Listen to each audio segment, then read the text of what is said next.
Hi there, this is Mina from Astrovet, and today I want to introduce you to Mr. Premraja. He is the head priest for Astrovet's priest services. And Mr. Premraja. Namaste. Namaste. I have a burning question. What was your first word as a baby? Was it Humsa or Swaha? It was a mom. Well, just like others, I love my mom, and I love doing. In the 6 divisions in Hindu caste and Hindu religion, there is this caste called Shaktas, who believe that Goddess is the Almighty. Mm-hmm. There are 6 different divisions, and Shaktas are people who believe that Goddess is the Almighty.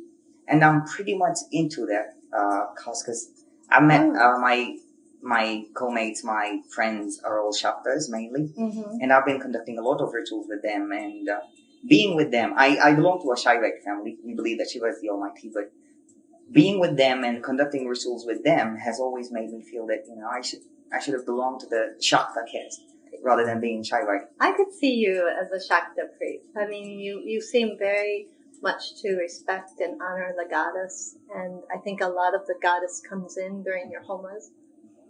I do wonder, though, when I watch you perform a homa, some visuals really come to me, and one is the samurai. I mean, there's such a stance that comes in when you begin a homa, and I know you are protecting and working with some very intense energies, and you hold that space, and you make sure it stays positive, and it's almost like nothing else but the gods and goddesses are coming in here. That's the only ones who are allowed, like the bouncer. That's it. You're the bouncer for the divine to come in to the homas. The other visual that comes to me when I watch a grand homa, and you're, as the head priest, you're in charge and you're conducting the whole thing. I think of a symphony and a conductor bringing in all the many elements to make a beautiful symphony and really make it smooth. And I know there's energies and even things in the physical. I notice you'll be watching the smoke and the way the fire is going and how the priests are conducting themselves. I mean, it's a lot to manage. And I'm just curious, what's your perspective? That's what it looks like from the outside. Since my childhood, I've been trained, I've been practiced to conduct a ritual, and my dad has always taught me what the procedures are, what the process is and stuff. And it is God that we're invoking. It is the Almighty. So when I conduct a ritual, my way of conducting a ritual would be like invoking the guards of the God. Like there are like 8 different guards. So I mainly focus on like invoking the guards of the god and making the ritual like we have some procedures in which we make the whole place filled with mantras and vibrations, auspicious vibrations, and we make sure that the place is protected, and we make sure that nothing negative would get in. Like we always keep an eye on the light, whether it goes off or not. And when we do the fire ritual, we always make sure that the fire is on and there is no smoke. Like, sometimes we feel that it would be firing good, but suddenly it would just start to smoke. So that is like an omen. That is like a sign which makes you feel that, something's not going on well. So, that's what it is. Like we always have to make sure that everything around us is going on well. When it is the grand ritual that happens, like, Astrovet's serving the whole world, and it's an innovative idea of a proxy ritual or like a live ritual that doesn't happen anywhere else. It happens especially in Astrovet, as far as I know. So I would like to make the ritual more grand, more powerful, and yes, the lightings, the smoke, the fire, the audio, the way priests chant the mantras. So it is like once in a lifetime for most of the people that they get to see. And I would like to make it a pleasurable time, a blissful time, because we're invoking gods and they're spending their valuable time and money for this ritual. And we should make sure that the ritual goes on well and that they feel the bliss and feel the vibrations of the god. I know many people do. They give their feedback and that blissfulness, and then the way it starts to impact their life. I that's what the purpose of it is, really. Absolutely. Is that it filters into the life. So there's a time of bliss during the Homa, but then afterwards, things become a little bit lighter and smoother, and relationships become better.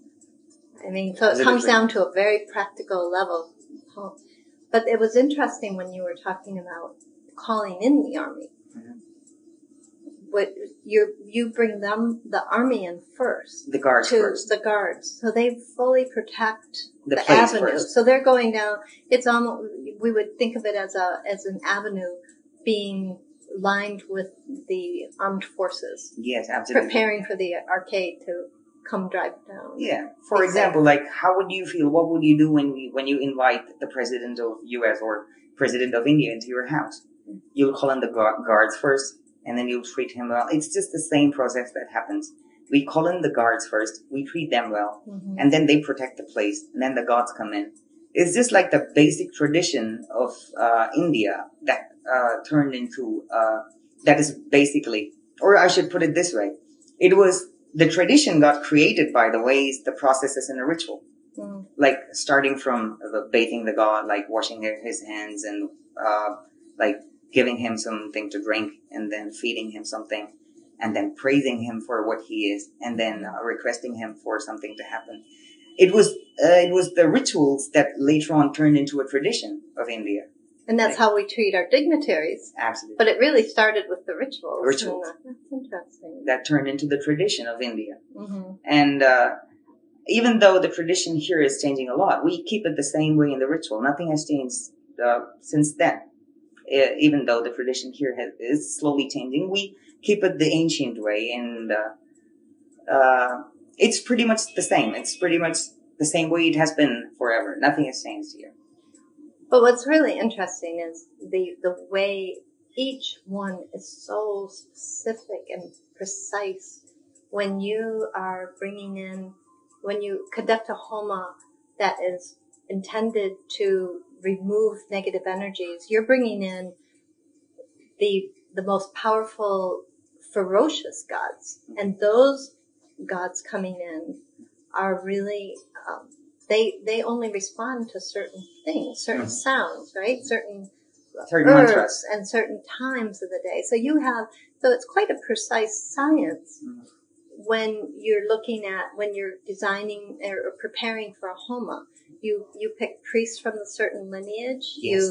You choose mantras. We choose the herbs. We choose the mantras. The clothes that the gods should be wearing. The flowers that we should decorate them with. The kind of sticks that we should be using. The kind of materials we should be using. Everything is selected first. And I even have heard, or I think you had told me that herbs, you use certain herbs that are only picked at a certain time. Yes. Because then they have one energy if they're picked at midnight, as opposed to being that same exact herb picked at sunrise gives a different energy. And I guess what I really want everyone to understand of our people is how precise and how careful and just our overall integrity of the Homas and our priests. As you can see, Premraja has so much integrity and he's so knowledgeable, and it's in his blood. I mean, it goes as far back as you know in your lineage. I have cousins who are not priests. Mm-hmm. They could have been priests. They are just like me, but they're not priests. Now, would they have the same bloodline though? Do they have that lineage to make them a priest? They're not drawn to it, so they must not have it in their destiny. Well, so it is like God choosing you for serving Him. Mm-hmm. It's like you get picked by the God to serve Him. It's not you. It's not vice versa. No. Well, Premraja, it's been really great talking to you today. Thanks. And I hope to see you more and we can talk further on this subject. Thank you.